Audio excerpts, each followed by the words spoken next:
मंगलवार व्रत कथा। व्यास जी ने कहा, एक बार नैमिषारण्य तीर्थ में 80,000 मुनि एकत्रित होकर प्राणों के ज्ञाता श्री सूत जी से पूछने लगे, हे महामुने, आपने हमें अनेकों पुराणों की कथा सुनाई है। अब कृपया करके हमें ऐसा व्रत और कथा बताइए जिसके करने से संतान की प्राप्ति हो तथा मनुष्यों को रोग शोक अग्नि सर्व दुख आदि का भय दूर हो, क्योंकि कलयुग में सभी जीवों की आयु बहुत कम है। फिर इस पर उन्हें रोग चिंता के कष्ट लगे रहते हैं, तो फिर वह श्री हरि के चरणों में अपना ध्यान कैसे लगा सके। श्री सूत जी बोलिए, हे मुनियो, आपने लोक कल्याण के लिए बहुत ही उत्तम बात पूछी है।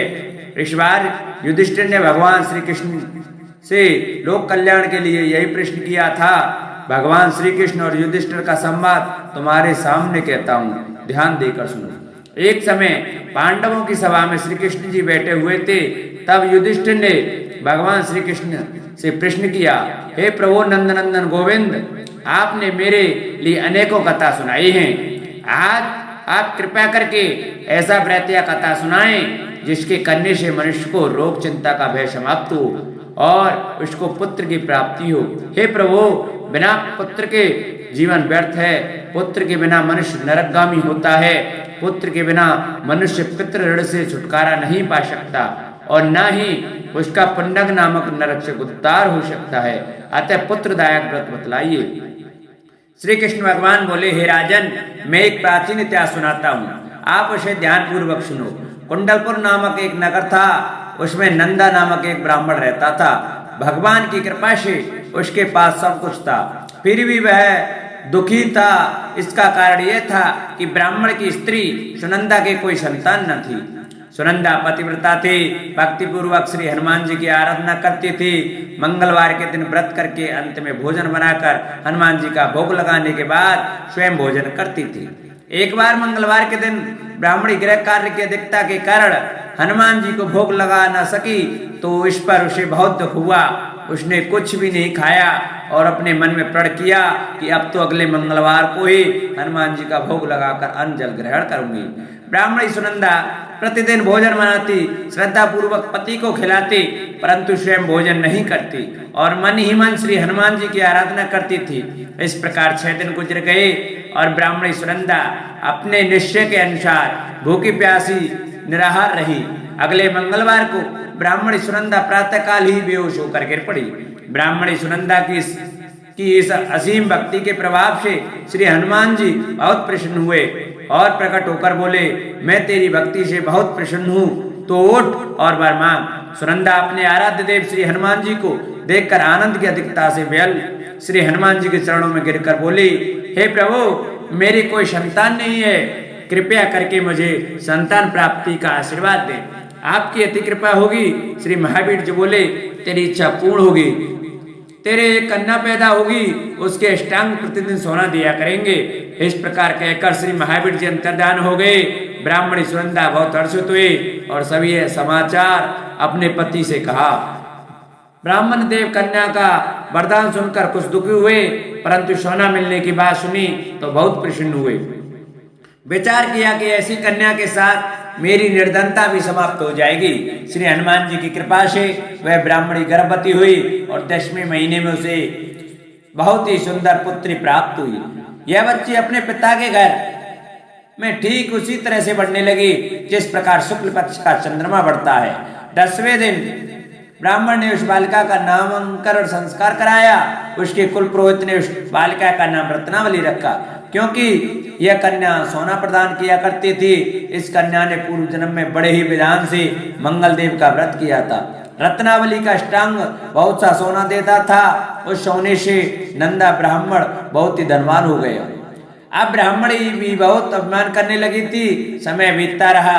अब रत्नावली 10 वर्ष की हो चुकी थी। एक दिन जब नंदा ब्राह्मण प्रसन्नचित्त था, तब सुनंदा ने अपने पति से कहा, मेरी पुत्री रत्नावली विवाह के योग्य हो गई है, अतः आपको सुंदर तथा योग्य वर देखकर इसका विवाह करा दें। यह सुन ब्राह्मण बोला, अभी तो रत्नावली बहुत छोटी है। तब ब्राह्मणी बोली, शास्त्रों की आज्ञा है कि कन्या 8वें वर्ष में गौरी, 9वें वर्ष में रोहिणी, 10वें वर्ष में कन्या, इसके 50 रजस्वला हो जाती है।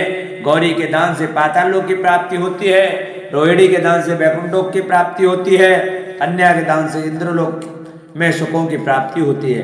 अगर हे पतिदेव रजस्वला का दान किया जाता है तो घोर नरक की प्राप्ति होती है।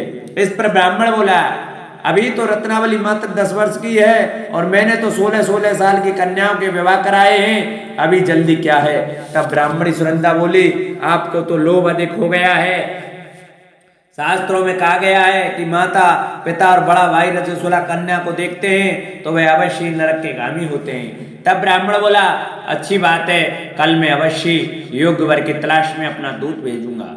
दूसरे दिन ब्राह्मण ने अपने दूत को बुलाया और आज्ञा दी कि जैसी सुंदर मेरी कन्या है वैसे ही सुंदर वह उसके लिए तलाश करो।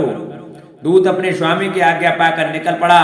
पंपई नगर में उसने एक सुंदर लड़के को देखा। यह बालक एक ब्राह्मण परिवार का बहुत गुणवान पुत्र था। इसका नाम सोमेश्वर था।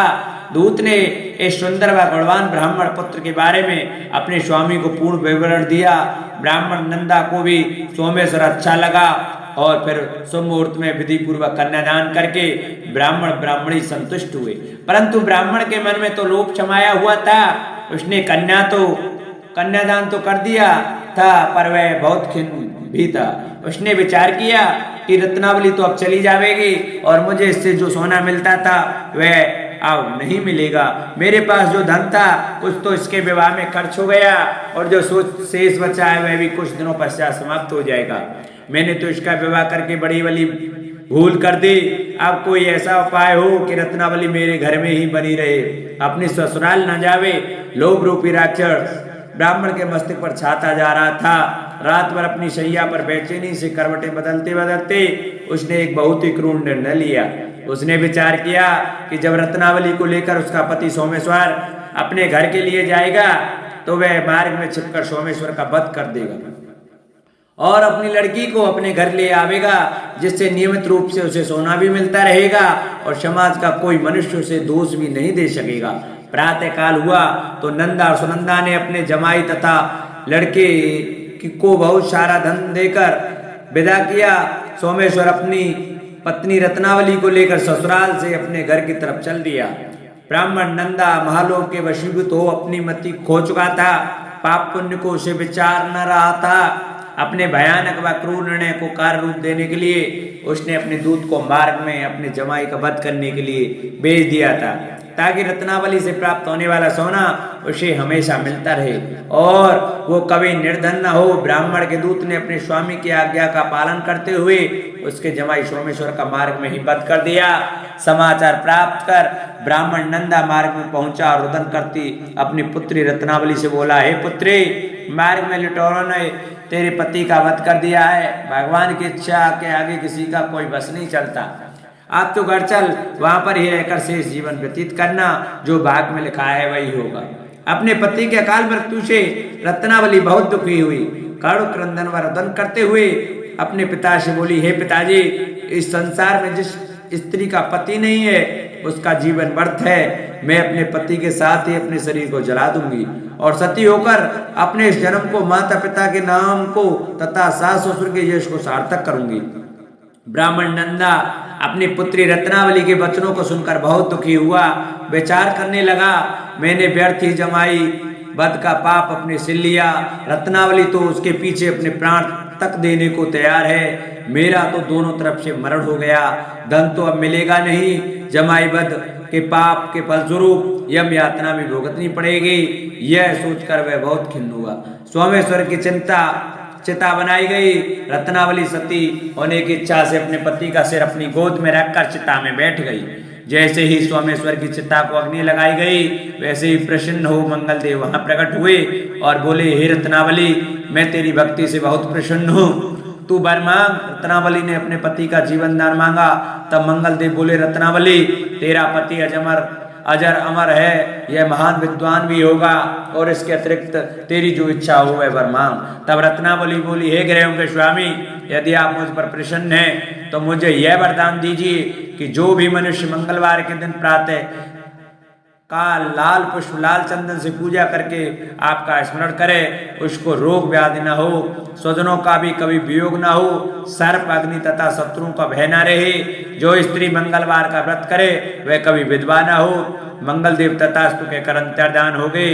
सोमेश्वर मंगल देव की कृपा से जीवित हो उठा। रत्नावली अपने पति को पुनः प्राप्त कर बहुत प्रसन्न हुई और मंगल देव का व्रत प्रत्येक मंगलवार को करके व्रतराज और मंगल देव की कृपा से श्लोक में ऐश्वर्य सुख ऐश्वर्य को भोगते हुए अंत में अपने पति के साथ स्वर्गलोक को चले गई। इति श्री मंगलवार व्रत कथा। श्री हरि नमः। बोलो मंगल देव भगवान की जय। बोलो बजरंगबली की जय। जिन भक्तों को हमारी वीडियो अच्छी लगी हो वो हमारी वीडियो को ज़्यादा से ज़्यादा शेयर करें, लाइक करें, चैनल को सब्सक्राइब करें और कमेंट में श्री हनुमते नमः जरूर लिखें। जय श्री राधे, जय श्री श्याम।